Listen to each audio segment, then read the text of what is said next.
ஆண்டவரும் இரட்சகருமாகிய இயேசு கிறிஸ்துவின் ஈடு இணையற்ற நாமத்தில் அன்புக்குரிய சகோதர சகோதரி, இந்த வீடியோ வாயிலாக உங்களை சந்திப்பதில் மிகுந்த சந்தோஷம். இன்றைக்கும் வாசிக்க வேண்டியதான வேத பகுதி 1 யோசுவாவின் புஸ்தகம் 1வது அதிகாரம் 5வது வசனம். நீ உயிரோடு இருக்கும் நாளெல்லாம் ஒருவனும் உனக்கு முன்பதாக எதிர்த்து நிற்பதில்லை. நான் மோசையோடு இருந்தது போல உன்னோடும் கூட இருப்பேன். நான் உன்னை விட்டு விலகுவதும் இல்லை, உன்னை கைவிடுவதும் இல்லை. ஆம் அன்புக்குரிய சகோதர சகோதரி, ஆண்டவராய் இயேசு கிறிஸ்து கர்த்தரா இந்த யோசுவாவை பார்த்து சொல்லுகிறார், நான் உன்னோடு கூட இருப்பேன் என்று சொல்கிறார். ஒரு வானத்தையும் பூமியும் படைத்த சர்வ வல்லமுள்ள கர்த்தர் ஒரு மனிதனோடு கூட இருப்பாரான அவனோடு கூட இருப்பாரான அந்த மனிதனுடைய காரியம் எல்லாம் ஜெயமாகவே இருக்கும். அப்படி அவனுடைய வாழ்க்கையில தேவன் ஒவ்வொரு காரியத்தையும் ஜெயமாக தேவன் மாற்றுகிறார். அன்புக்குரியவர்கள், அதான் ஆண்டவர் சொல்ல, ஒரு மனிதனோடு கூட கர்த்தர் கூட இருந்துட்டாலே அவனை கொண்டு கர்த்தர் பெரிய காரியங்களையும் அதிசயமான காரியங்களையும் அவர் செய்கிறவராக இருக்கிறார். இதை கேட்டுக்கொண்டிருக்கிற அருமையான சகோதரனே, சாமுவேலோடு கூட கர்த்தர் கூட இருந்தார். அப்படி சாமுவேலோடு கூட கர்த்தர் இருக்கும் பொழுது வேத வசனம் சொல்லுகிறது, அவனுடைய வாயின் வார்த்தை ஒன்றும் தரையிலே விழவில்லை என்று சொல்லுகிறார்.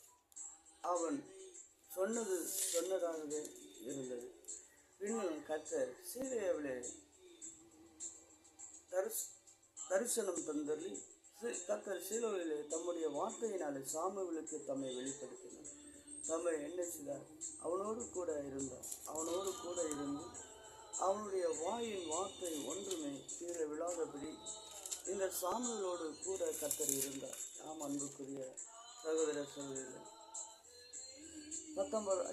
3வது அதிகாரம் 1 சாமுவேல் புஸ்தகம் 3வது அதிகாரம் 19வது வசனத்தில், அவன் வளர்ந்தான், கர்த்தர் அவனோடு கூட இருந்தார், அவர் தம்முடைய எல்லா வார்த்தைகளையும் ஒன்றாயிலும் தரையிலே விழுந்து போனார்.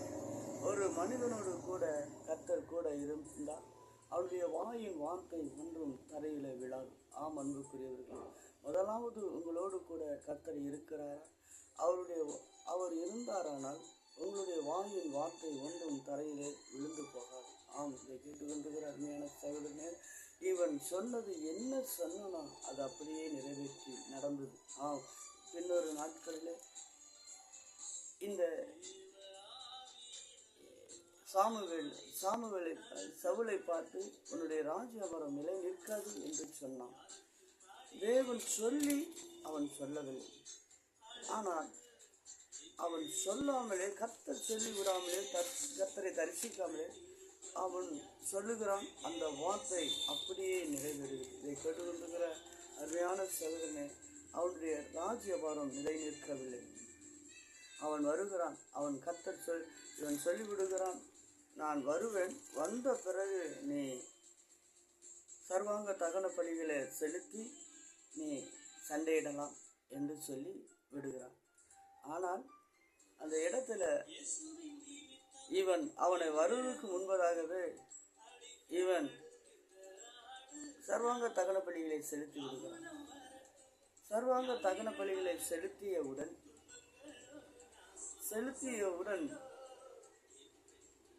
சாமுவேல் வருகிறான். இவன் சவுல் செலுத்துவதற்கு காரணம் என்ன என்றால், ஒரு பக்கம் எதிரிகள் நெருங்கி கொண்டு இருக்கிறார்கள், ஒரு பக்கம் தன்னோடு இருந்த ஜனம் தன்னை விட்டு விலகி போய் கொண்டிருக்கிறது,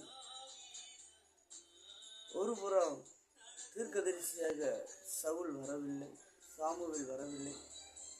தீர்க்கதரிசியாக சாமுவேல் வரவில்லை. அன்புக்குரியவர்களே, இதை பார்த்துதான் இப்பொழுது சண்டையிடணும், கர்த்தருக்கு ஸ்தோத்திர பலிகளை செலுத்த வேண்டும், செலுத்திதான். ஆனால் இவன் அந்த இடத்துல ஆண்டவர் இந்த தீர்க்கதரிசியை கொண்டு சொல்லிவிட்ட இந்த வார்த்தைக்கு இவன் கீழ்ப்படியவில்லை. காத்திரு என்று பதறினான். காரியங்களை பார்த்து பதறி போனான் இந்த சவுல். கர்த்தரை பார்க்காமல் காரியங்களை பார்த்து சூழ்நிலைகளை பார்த்து பதறினபடினால அவனை கர்த்தர் தள்ளினார் என்று வேதவசனம் சொன்னார். இவன் கர்த்தருடைய வாயின் வார்த்தையை கேட்டு சொல்லாமல் இவனே சொல்லுகிறான். கேட்டுக்கொண்டிருக்கிற அருமையான சகோதரனை சகோதரி, இந்த நாளிலும் உன்னுடைய வாழ்க்கையில கர்த்தர் உன்னோடு கூட இருப்பாரானால் முதலாவது உன் வாயின் வார்த்தை என்ன சொல்லு அது அப்படியே நிறைவேறும். ஆகையினாலதான் கஷ்டங்கள் வேதனைகள் வரும் பொழுது நம் வார்த்தைகளை வீணான வார்த்தைகளை அறிக்கையிடக்கூடாது. இஸ்ரவேல் ஜனங்கள்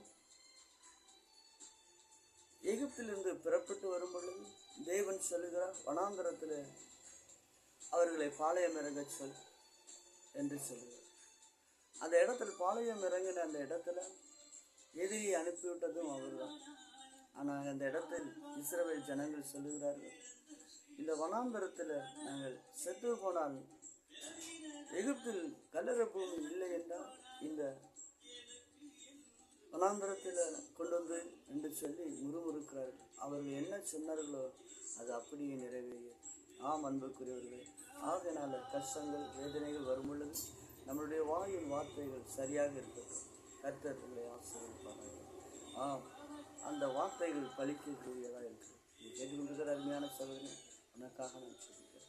மகா இரக்கமும் கிருபையும் நிறைந்த நல்ல தகப்பனே, அற்புதங்களை அதிசயங்களையும் செய்கிற தேவன், உங்களுடைய மகிமையின் காரம் வெளிப்படுத்த முடியாது, கர்த்தருடைய கிருபை வெளிப்பட முடியாது. இவர்களோடு கர்த்தர் இந்த வீடியோ வாயிலாக பார்க்கிற ஒவ்வொரு மனிதனோடும் கர்த்தர் கூட இருக்க முடியாது. உங்களுடைய மகிமுள்ள காரம் வெளிப்படும். இயேசுவின் நாமத்தில் ஜெபிக்கிறேன் நல்ல பிதாவே.